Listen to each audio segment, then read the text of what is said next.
Hey there, I'm Caden Rains, and welcome to my basement. Today we're boldly going where no one's gone before with the Star Trek Enterprise from the Next Generation Lego build that has, up until this point, been in the hands of Mega Bloks and is now free. No shade to Mega Bloks, but, I mean, not right now.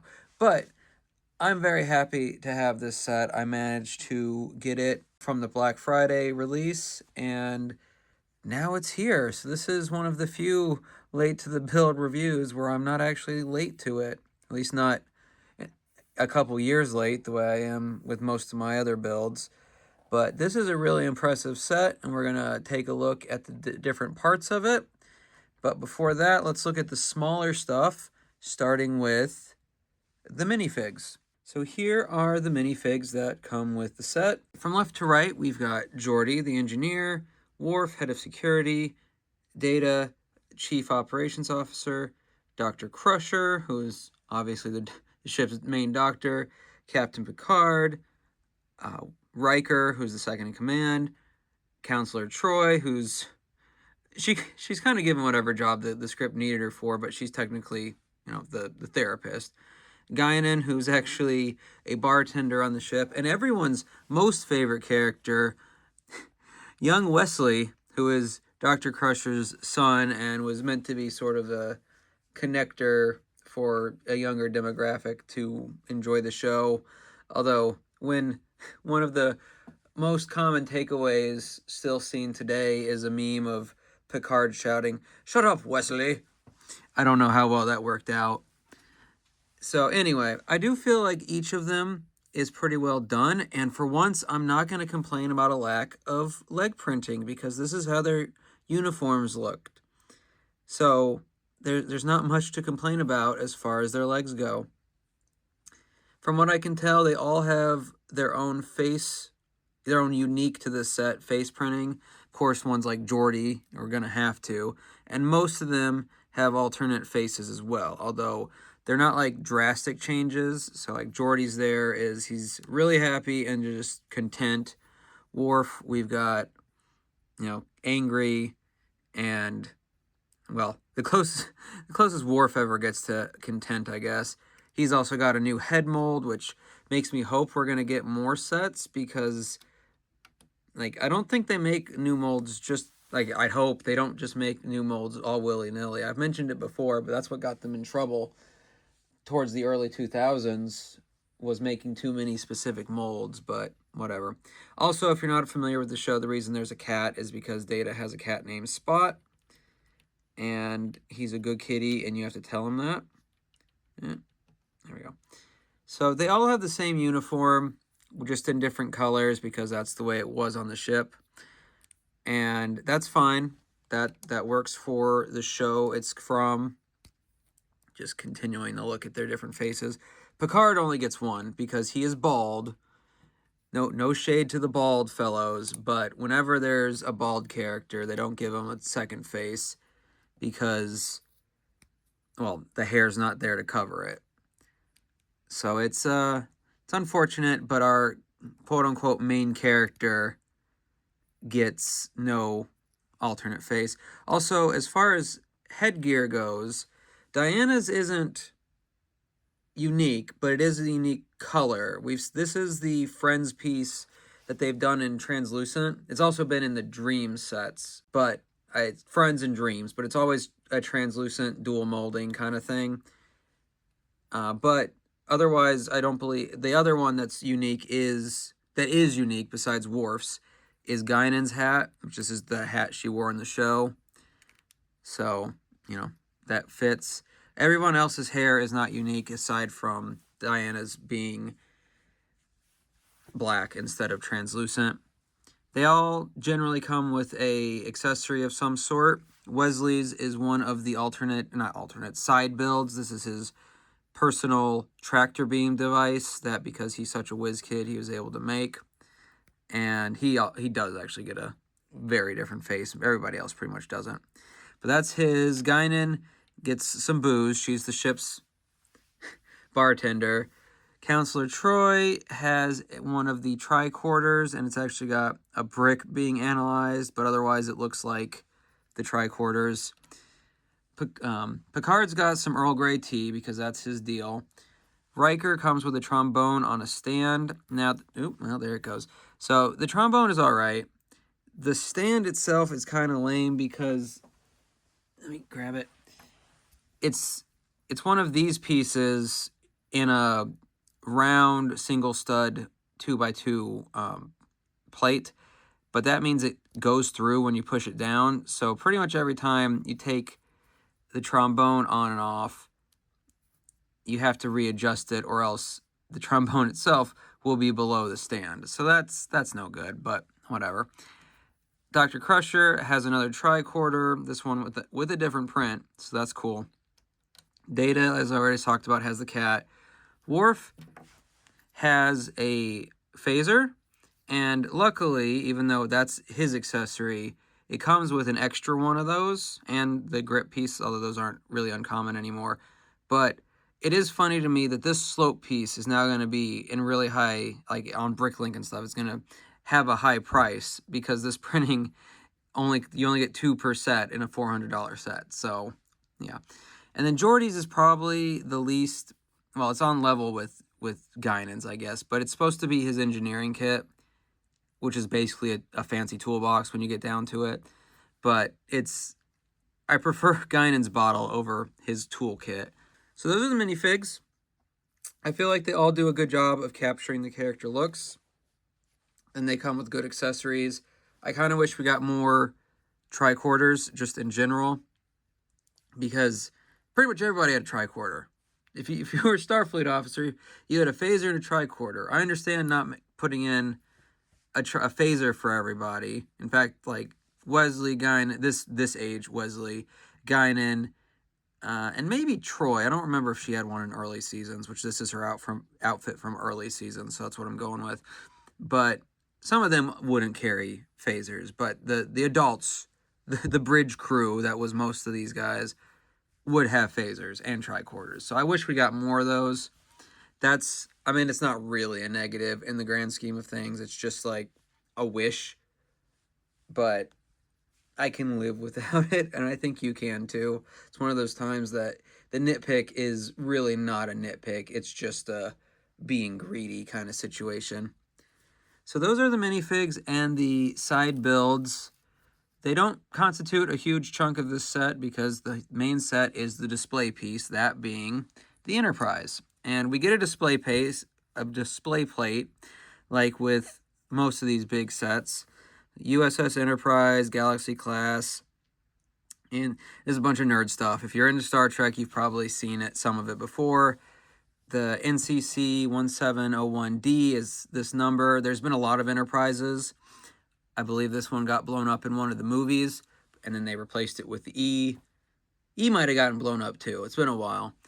The launch date, which I'm not a big enough nerd to understand the date system in Star Trek, I'm sorry. But then it was built on Mars, and a little bit of a schematic. And this silvery edge is what a lot of the computers interfaces have in the show. It's usually yellow, but they made the whole thing silver, so it's cool. It's just neat. So there's that. Now, one part of the build that most people don't think about is the stand here. And it's basically a bunch of Technic stuff. I mean, there are bricks and whatnot. But you can just lift it off if physics wants to, go along with it. So that's what the stand looks like on its own. It's not meant to be impressive. It's all in black so that it all fades together. I'm actually going to hang my ship above my Lego City once I figure out a good place for it. So this will just go into a box somewhere. But it does what it's supposed to do. Somehow when I was building mine, this one got put in the wrong spot, so it was leaning way back. So I guess be careful if you get this set. But otherwise, there's 2 holes, or 2 rectangular slots on the bottom of the ship that the base just slides into. There we go. Just like that. And let's physics do the rest. So let's look at the rest of the ship, though. All right, so here's a look at the ship. It's kind of hard to get a good view with my camera set up. I'll go into 360 mode in a second, but this is the basic ship, and I feel like it did a really good job of capturing the shape, the design, the curves. Now, could some of the curves be better? I don't know. They'd probably have to design some new pieces for some of that, and I'm not going to force Lego to do that. But on the whole, I think it's really good. It's micro scale, of course, because people don't realize how big this ship is. It's like a little city when you get down to it. Like, I see people online saying who would win, the Millennium Falcon or the Enterprise. And it's like the Millennium Falcon, and this is, I guess, a play feature kind of, would fit into the landing bay right here because the Millennium Falcon is about 19 times smaller than the Enterprise. Just some nerd numbers that I double checked. I was certain of them, but I double checked them. Like each of those black printings, which are the only printings, everything else is stickers besides the black plate we saw a second ago.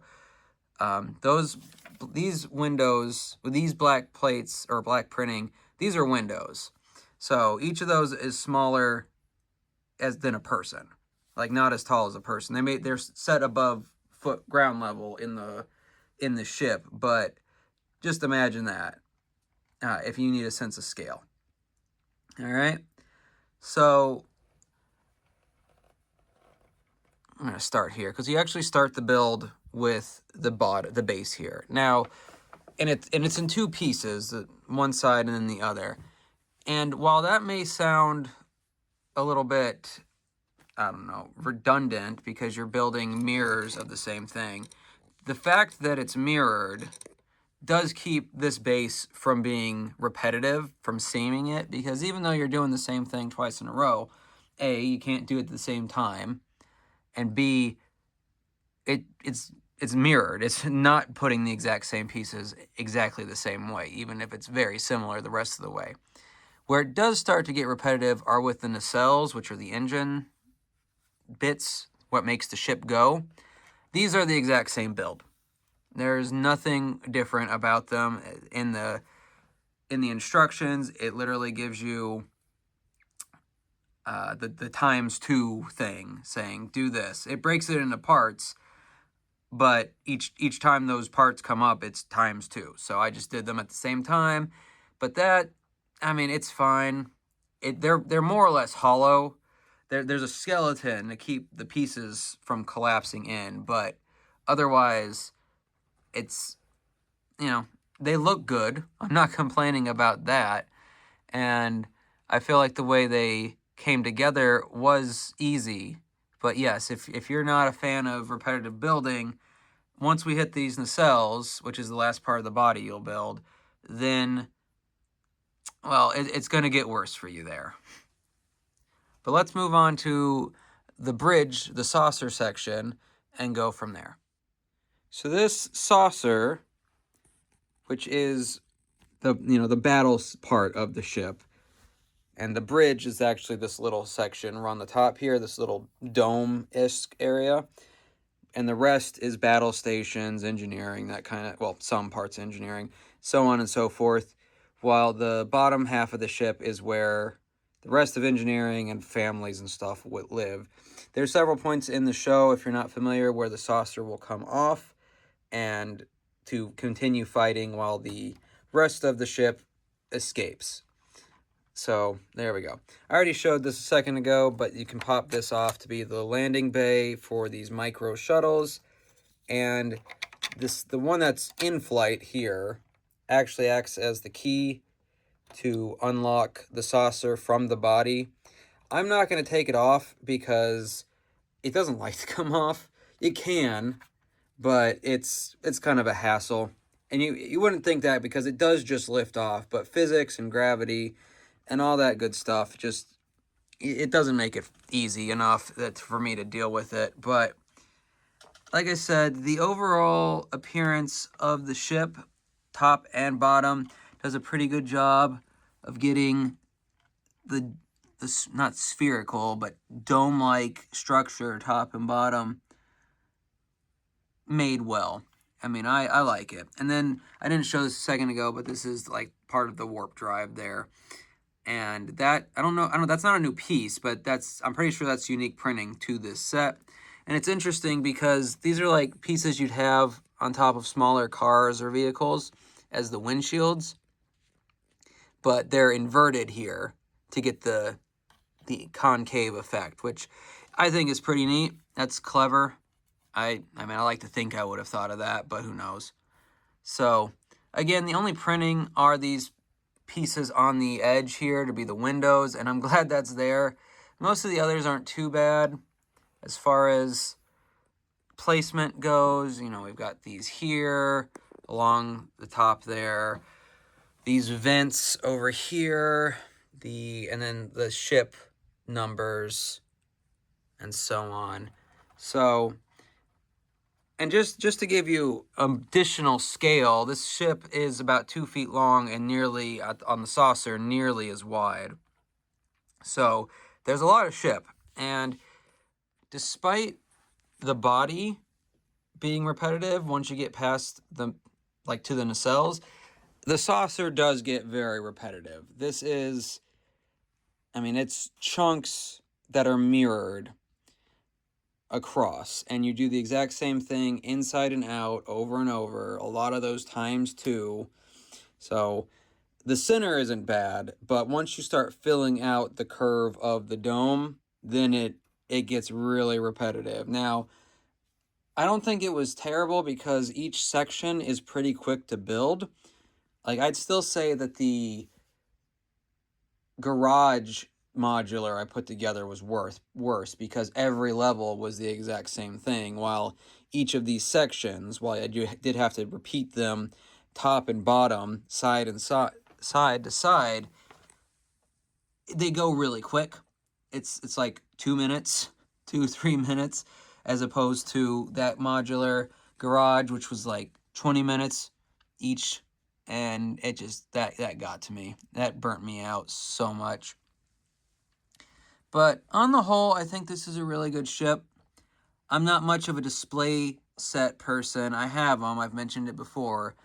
And some of them will go on shelves when I get to them. But this one, as I stated, will get placed above the city. I'll hang it from the ceiling, and I will have the crew on a way mission in my city, and then they can mess around with Homer and Sonic the Hedgehog and Gru and all the other fun members of the Lego City.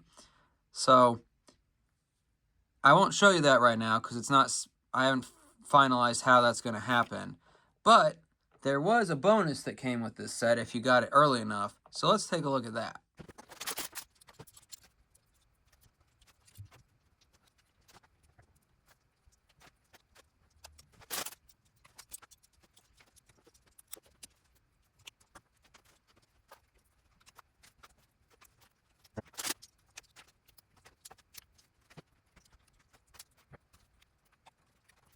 All right, so this was the gift with purchase. This is one of the shuttlecraft that appears in the show, this being the Onizuka.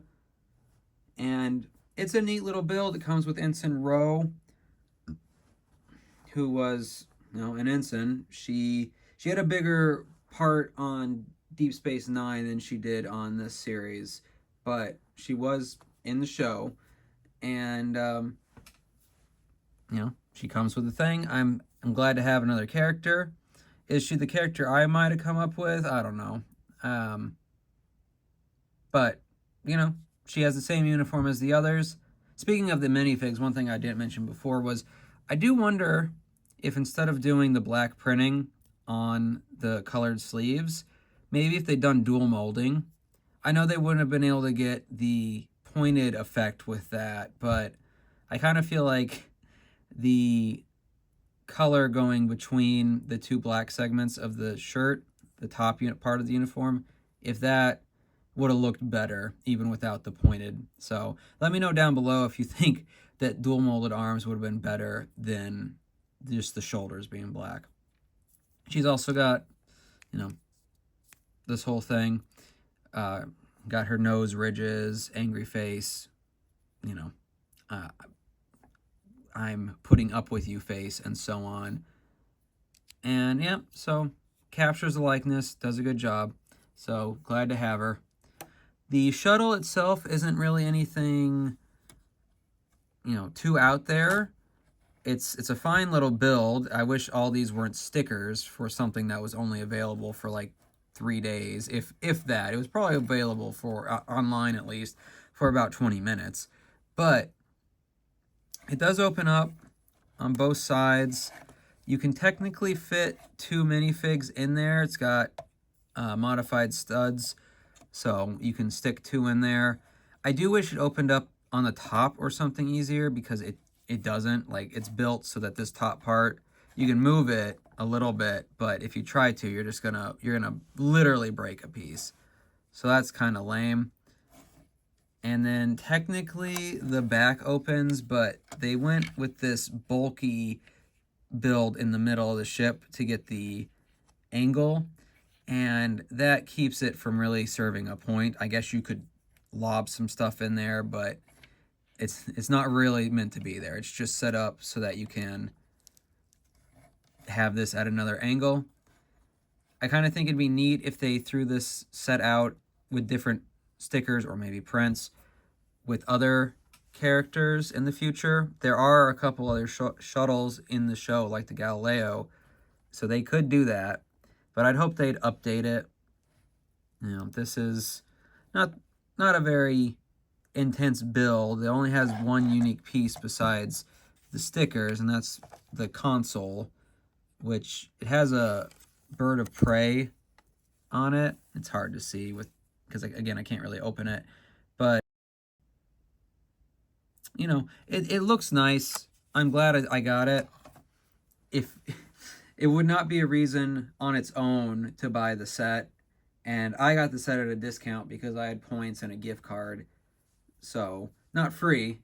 That'd be too much to ask for, but that was a bonus for me. If I had not gotten this, I would have not spilt over any I would not have cried over any spilt milk or missed shuttles. But I do think they could, if they make more Star Trek, which honestly, the Worf head piece alone makes me think they're planning on more Star Trek.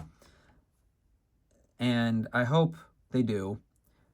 And this would be just a really simple way to get a small set out there. But we'll see. I don't know what LEGO's thinking with some of these sets. I thought there would have been more Zelda sets, for example, and we're only just now getting a new one next year. And then, don't get me started on how they did Mario, but that's besides the point. So, I'm glad I got it, though. If you're worried about it, you can find the part list online.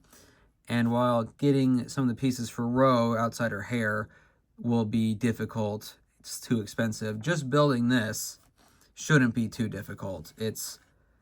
None of the pieces, as far as I can tell, are too unique, or like they're in colors they don't normally come in. So I really feel like if you want this shuttle and you don't mind, and you missed out on it, and you don't mind not having official Ro, then you can bricklink this pretty easily. So that's my takeaway on whether or not this was a necessity. No, it was a necessity. It's just I was going to get this anyway, so I'm glad I got the bonus. So that's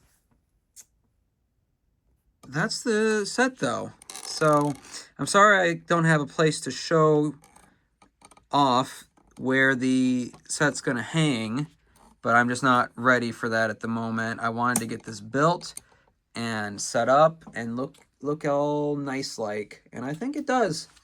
I'm really happy with it. Like I said, there's little things that I think could have been done better, mostly on the shuttle. I don't know how it would have improved the main Enterprise build, other than maybe there's some of these beige pieces here and there, and then while they do break it up, I don't think those were necessary. And if you wanted it broken up, I would have used a different shade of gray like they do here. But maybe there's some image of the ship that's got more beigey splots than I'm remembering, but That's my only real nitpick besides the stickers. I wish less of the pieces were stickers. Some of them really stand out. Some not so much, but some do. So anyway, let me know down below if you like this Enterprise, if you think it's worth its price tag. Again, I got it at a discount, so it was worth it to me. But between it, the shuttle, and the minifigs, do you wish you had it? Do you plan on getting it? I mean, it just came out. I'm pretty sure it's still on back order, but most sets have about a 2-year lifespan minimum. So, you know, there's still more than enough opportunity to get this. But let me know if you're planning to get it. Let me know if you will never touch this. You are a Mega Block stan who found this Star Trek video and you'll never give up your old school Star Trek Mega Blocks. And I will just wonder why you watched this video, honestly. But anyway, thanks for spending time in my basement. I hope you had a good time, and I'll see you in the next one.